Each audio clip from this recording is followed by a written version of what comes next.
नमस्कार सर्वांना श्री स्वामी समर्थ। तर या व्हिडिओमध्ये आपण बघणार आहोत की गणपती बाप्पांची मूर्ती ही कशी असावी, कोणत्या रंगाची असावी, कोणत्या दिशेला बसवावी, ही संपूर्ण माहिती मी तुम्हाला देणार आहे। ही संपूर्ण जी माहिती असणार आहे ही ज्योतिषशास्त्राप्रमाणे व वास्तुशास्त्राप्रमाणे असणार आहे। तसेच गणपतीची मूर्ती आपण खूप जास्त कन्फ्यूज होतो की छोटी असावी, मोठी असावी, कोणत्या साईजची असावी। तसेच ही जी गणपतीची जी मूर्ती आहे ही आपण विसर्जन करणार आहोत, त्यामुळे कोणत्याही साईजची असणं हे योग्यच आहे। तसेच त्याचा कलर कोणता असावा, पांढरा, सिंदुरी व हिरवा। तर हे जे तीन कलर आहेत हे अत्यंत शुभ कलर आहे। तुम्ही या कलरची तुम्ही गणपती बाप्पांची मूर्ती घरामध्ये आवर्जून आणावी। हिरवा कलर जो आहे हा बुध ग्रहाला समर्पित आहे। बुध ग्रहाचे जे दैवत आहे ते गणपती बाप्पा आहेत। यामुळे गणपती बाप्पांची तर तुम्हाला कृपा प्राप्त होते, तसेच तुमचा बुध ग्रह सुद्धा स्ट्रॉंग होतो। तसेच कोणत्या दिशेला गणपती बाप्पांची स्थापना करावी, तुम्ही फर्स्ट टाइम जर करत असाल तर उत्तर किंवा पूर्व दिशेला तुम्ही करू शकता। ही दिशा सर्वात जास्त योग्य मानण्यात आलेली आहे। तसेच उत्तर दिशेला जर तुम्ही केलं तर अत्यंत हे देखील शुभ आहे। या दोन्हीपैकी एक दिशा तुम्ही तुमच्या हिशोबाने ऍडजस्ट करू शकता। तसेच एक गोष्ट मी तुम्हाला सांगते, जर तुम्ही पूर्वेला जर गणपती बसवत असाल तर त्याची जी सोंड आहे ही जर उत्तरेला येत असेल तर हे देखील अत्यंत शुभ आहे। यामुळे तुमच्या घरामध्ये कधीही धनधान्याची कमी होत नाही। तसेच आता अजून एक मनामध्ये क्वेश्चन राहतो की गणपती बाप्पांची सोंड कोणत्या दिशेला असायला हवी। एक गोष्ट मी तुम्हाला सांगते, सरळ सोंड वक्र तुंड, ही गोष्ट तुम्ही कायम लक्षात ठेवा। सरळ सोंड वक्र तुंड, सरळ जरी सोंड असली ती देखील अत्यंत शुभ आहे। त्यामुळे यामध्ये काहीही तुम्हाला कन्फ्यूज होण्यासारखी गोष्ट नाही आहे। फक्त एक गोष्ट लक्षात द्या, ज्यावेळेस तुम्ही घरामध्ये जर बसाल जी सोंड आहे ही उत्तर दिशेला असलेले अत्यंत शुभ आहे। तसंच गणपती बाप्पांची जी मूर्ती आहे ही खंड झाल्यावर काय करावे, अर्थात घरामध्ये गणपती बसलेला आहे, थोडीशी कोस गेलेली आहे, थोडीशी तुटलेली आहे, तर अर्थात असं नाही की तुम्ही त्यांना त्वरित विसर्जित करावं। अर्थात असं जर तुम्ही करत असाल तर हे देखील चुकीचं आहे की तुम्ही अर्धवट पूजामधून तिला विसर्जित करत असाल। क्षमा अर्चना प्रार्थना करून तुम्ही विसर्जन नक्कीच करावं।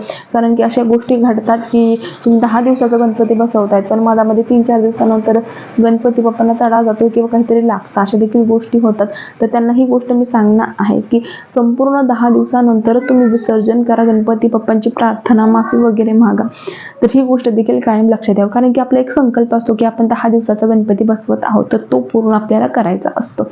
तसेच अजून एक मी तुम्हाला गोष्ट सांगते, आता अर्थात गणपती जे नवीन आहेत कसे बसवावे, काय बसवावे, तर किती दिवसाचे आता जे नवीन आहेत तर ते मनामध्ये एक गोष्ट येते की गणपती किती दिवसाचा बसवावा, 3 दिवसाचा, 1 दिवसाचा किंवा 10 दिवसाचा, जी तुमची परंपरा आहे। जर तुम्ही 11 दिवसाचा गणपती बसवत असाल तर तुम्ही 11 दिवसाचाच बसवा, 3 दिवसाचा बसवत असाल तर 3 दिवसाचा बसवा, 1 दिवसाचा जर बसवत असाल तर 1 दिवसाचाच बसवा। जी तुमची परंपरा आहे ती तुम्हाला फॉलो करायची आहे, ती तुम्हाला काही चेंज करायची नाही। जर तुम्ही नवीन बसवत असाल तर एक तुम्ही कालावधी गोष्ट लक्षामध्ये घ्या की हा मी 10 दिवसच बसवेल, हा मी 5 दिवसच बसवेल, अशा प्रकारे एक तुम्ही निश्चय करा आणि त्याच हिशोबाने तुम्ही चालू शकता।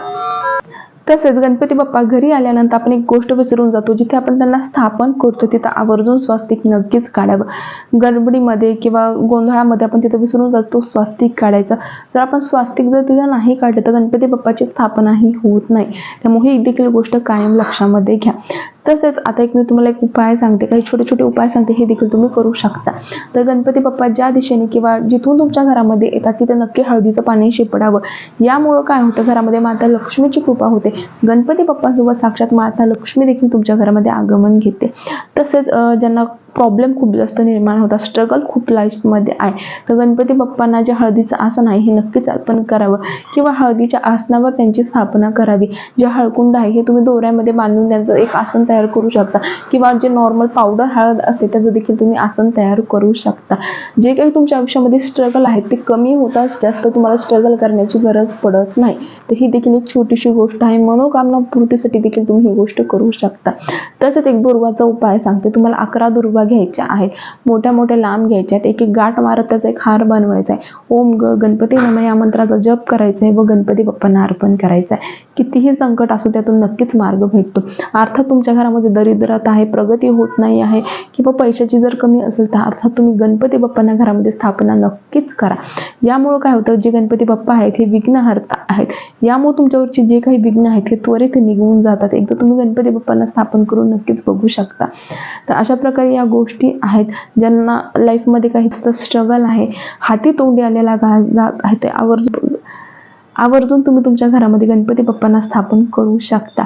यामुळे एक पॉझिटिव्ह एनर्जी निर्माण होते. जे काही तुमच्या मनातल्या गोष्टी आहेत त्या पूर्ण होतात.